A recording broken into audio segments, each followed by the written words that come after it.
Welcome to episode 17 of Spicy Licks. If you're new here, this is a series on my channel where I take a lick that I've either learned from another player or written myself. I take you through it note for note with tab and notation. And then after that, for those who are interested, I like to talk about the theory behind the lick so that if you know fundamental music theory, you can take that information and use it to develop similar ideas of your own. My tone today is courtesy of the new Tone King Imperial Mark II plugin from Neural DSP, who are the sponsor of today's video.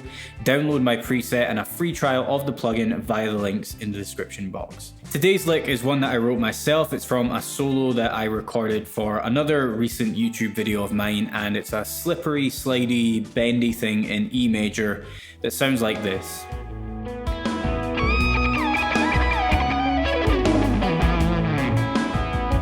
So before we do anything else, let's go through that same lick again, but much slower, and I'll put the tab and notation on screen for you to follow along with at home.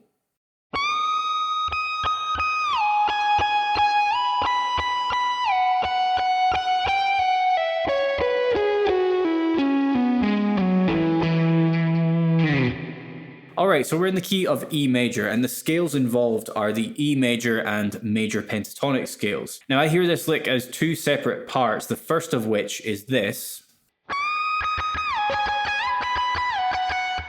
and the second part is this. Let's start with the first half. What I really like about this is the wide intervallic jumps between the notes of the E major scale. I started with this whole step bend. It's hitting the major 7th of E, which is a note D sharp. And the next note in the lick is the major 3rd of E, which is G sharp. So what you're hearing there is literally 7 semitones between those two notes, the first two notes in this lick, in quick succession. And I'll play those two notes an octave lower, just to show you how big of an intervallic jump that actually is. So here's D sharp. And all the way down here is G sharp. So yeah, as I said, 7 semitones. It's a big jump in pitch. Then after that major 3rd, I go up to the 5th of E, which is the note B. And then I go down to the major 2nd, which is F sharp. And between the notes B and F sharp, there are 5 semitones. So again, we've got another wide intervallic jump between two notes, which I really like the sound of.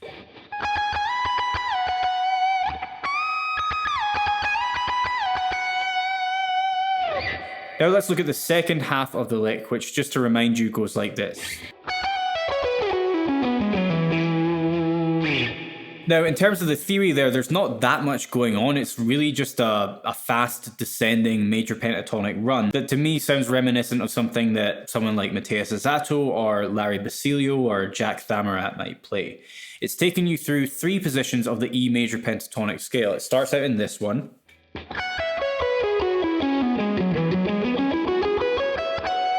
Then it moves down to this position. And it ends in this one.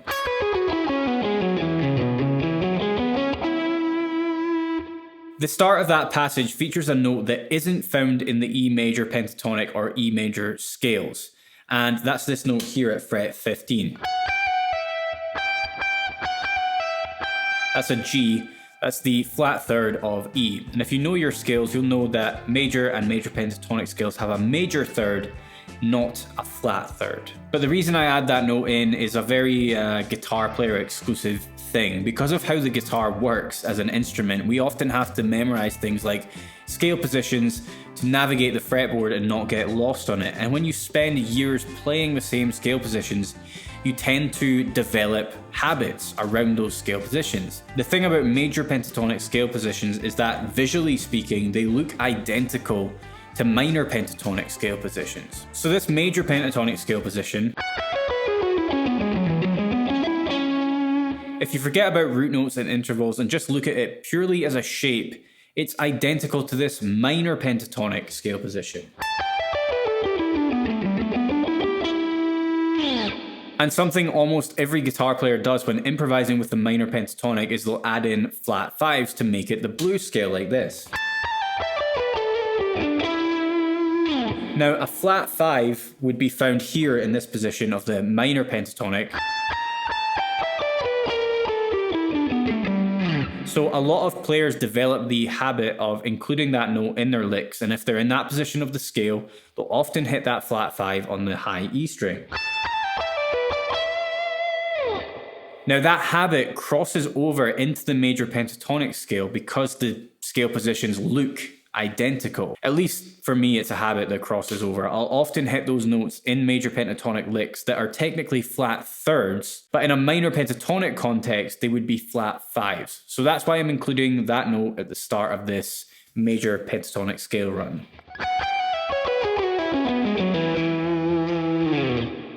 And when I run through the different positions of the scale in this part of the lick, I am picking the notes and sliding down immediately to the new position. In this lick, the strings that I change position on are the G and A strings. So watch my fretting hand closely to see how and when I change position.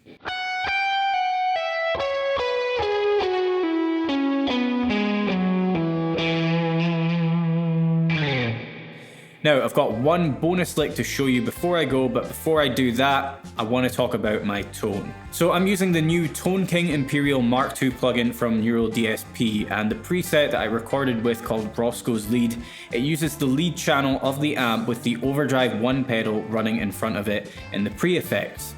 That's one of 2 overdrives that you get with this plugin. On the cab, I've got 2 microphones, a 57 and a ribbon mic, which is my favorite mic combination, at least it is for now. And in the post effects, I'm using the reverb pedal with the decay set quite high, and all of that combined sounds like this.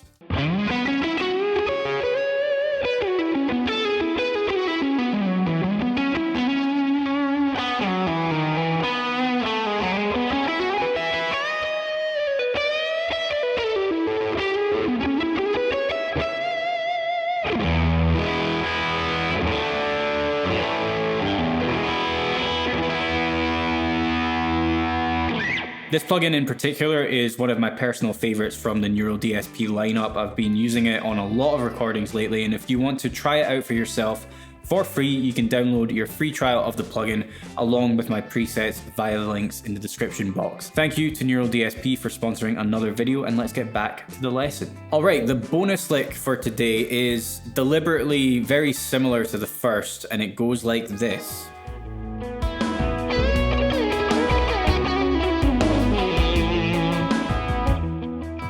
Let's listen to that again, but much slower, and I'll put the tab on screen for you to follow along with at home.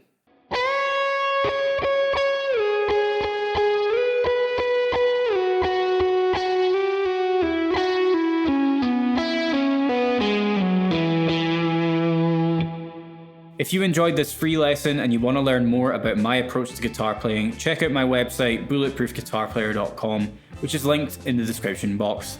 There you can access my courses and the bonus content that I make for my free YouTube lessons. I already actually added the backing track from this video to the extras section of the site, along with the tab for the solo in full, which again was taken from another video. So paying subscribers get full access to all of that, plus all of the other content on the site, and new bonus content like this gets added to the site every single month at no additional cost to those with active subscription. So you're always getting something more for your money every month or every year, whether you go for the monthly or annual subscription plan. If you're new here, my name is Ross Campbell. Thank you for watching. Please subscribe for more, and I hope to see you in the next one.